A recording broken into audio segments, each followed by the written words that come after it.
You are listening to Unplugged, a podcast from one of America's leading electric cooperatives. Now here's your host, Jacob Puckett. Good afternoon, Blake Herman. Good afternoon. You doing all right? Doing good. How you doing? Good, man. Well, I thought we're going to start doing seasons for this podcast series. I thought that would be a good way to organize things for everybody who's watching this, who's been watching this for years. We really appreciate it. So we're going to start doing seasons. And what's today's date? It's November 14th. It feels like yesterday that we had Helene. So, what a better way to start the season. We'll just make this a Helene season. And I thought what a better way than to start with an engineer. So thanks for joining us. Yeah, thanks for having me. I guess I'm going to go a little bit off script here and just ask you, because I'm always curious to what everybody's kind of their story is from that day. We come in that Friday. Well, I mean, for like all of us, we had the flash flood warnings and everything blaring the night before, so there really wasn't much sleep. Walk me through literally the time you wake up to the time your head hits the pillow that night. Walk me through the chaotic day. Walk me through, because you for all the people who don't know, Blake lived here for probably at least a solid 2.5 weeks. I don't know if I came in here any part of the day and didn't see you downstairs. Yeah. So walk us through it a little bit, because that's the untold story. Is they see the linemen out in the field, they see our propane and fuels guys out in the field, but for the people who are maybe more locked in here to the office during these storms, how did your day look that first day? So I guess really it started Thursday as far as the planning and everything goes. Thursday, of course, we all went home except the guys that were in the field working and working during the rain and the tornado warnings and everything up in Watauga County. Friday morning, there wasn't much sleep involved. I don't know if it was anxiety or what it was, but kind of knew something big was coming and didn't get much sleep. So we made it in here about 5 o'clock in the morning Friday, and just started in system operations, just monitoring the system and monitoring the weather, monitoring the system, side by side, just so we could see what's coming, how long we think it's going to last, and how hard it's going to hit us. And, one thing I picked up on when I came in that morning, I can't remember exactly what time I came in, but I tried to get out before the trees started coming down, because it was pretty clear to me when I got up that morning. It was like 5 in the morning. You probably got here way earlier than that. It was like 5 in the morning. I go outside I heard the wind, went outside, saw my first 100-foot pine tree go down. And I was like, yeah, I better leave. So leave, get here. And one thing I always remember is walking into system operations that morning. You guys were in there, obviously. System operations was humming, which is to be expected during a storm. And for those who don't understand and get what system operations is, that is really like the heartbeat, in my opinion, or the heart of the operations, because they're keeping everybody safe. They're managing the calls as they come in, where the outages are at and kind of the damage. And they're really kind of being the logistics coordinators for everything going on in the field. So they're critical. And when you go in that room during a storm, there's tons of phone. Literally every 3 seconds, it felt like there was a ding or a phone call. Everybody's locked into their desk. But one thing I do remember about that is, things were starting to fall at that point and wash out, but hadn't quite peaked at that point. But like it was, the outage map couldn't keep up. Right. You literally could not keep up with the amount of damage going on.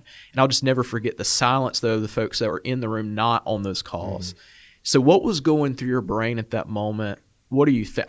At that point, do you feel like we're about to lose 90-ish% of the system? Like, where was your brain at that moment before we got to the peak of it? To be honest, no. Never seen a storm of this magnitude. Didn't really know what to expect. There's been hurricanes called for before that just turned out to be heavy rain, and they just passed through with a little bit of wind. This situation, we were all sitting in system operations and, watching the system, watching the weather move in. And like you were saying, Jacob, we just started seeing alerts pop up on the screen. That's system operations is where we receive all of our alerts, all of our field statuses, breaker statuses and things like that. Anything that's going on in the field, system operations is kind of what we call the hub for all of the information coming back from the field. So it's our visibility into the field. And we were all standing in there, and the alarm banner just started lighting up. We were losing things left and right. We were losing transmission lines. We were losing distribution lines, distribution circuits, substations.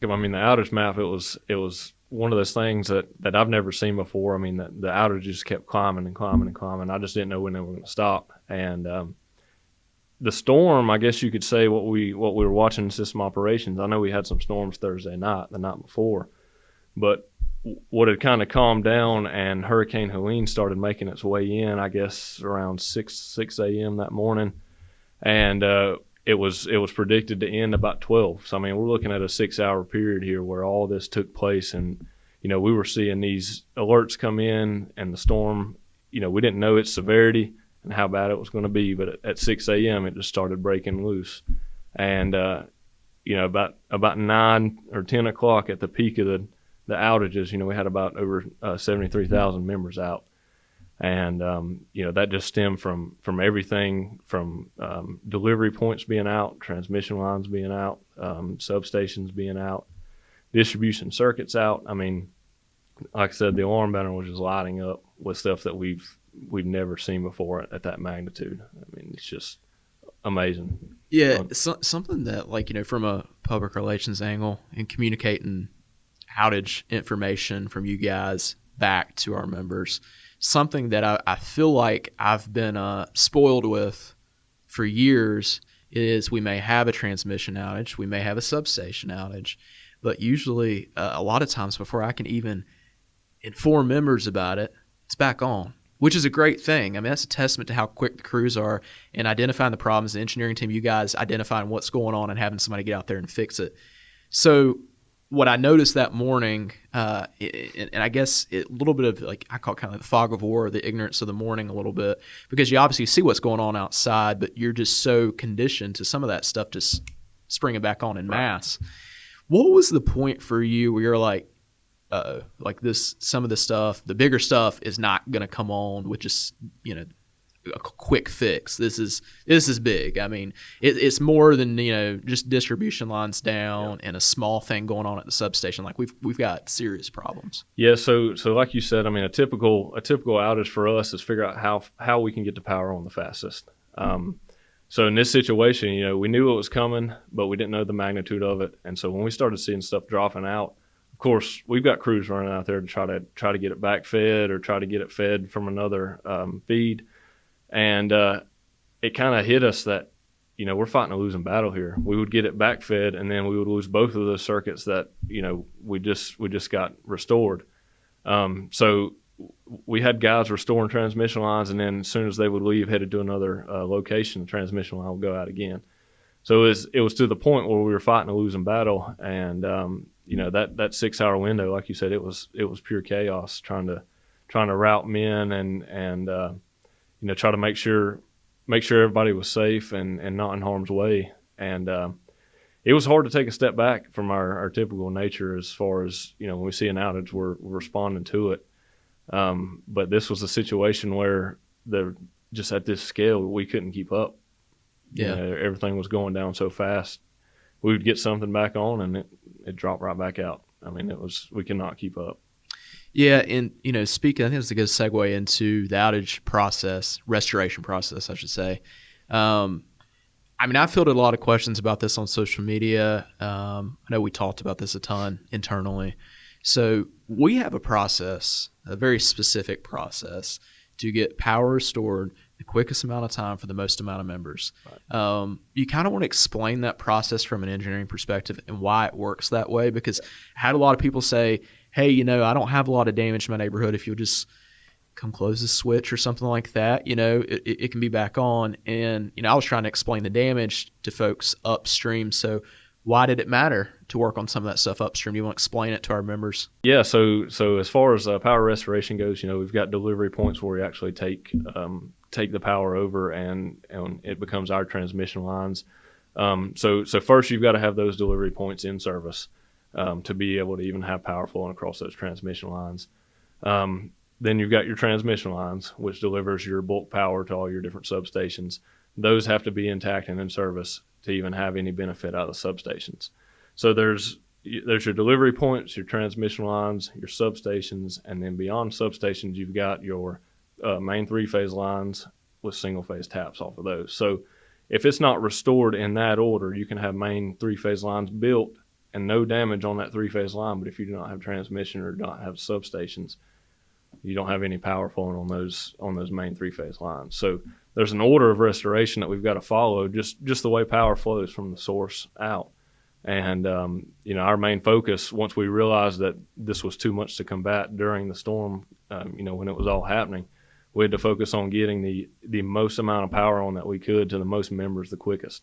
And so we had to follow that restoration process and, start from the source out to get everything back in service. And something I heard during the storm that I wish I had communicated earlier, a big part of that too is you don't really know what's out downstream until until you have the power on upstream. Right.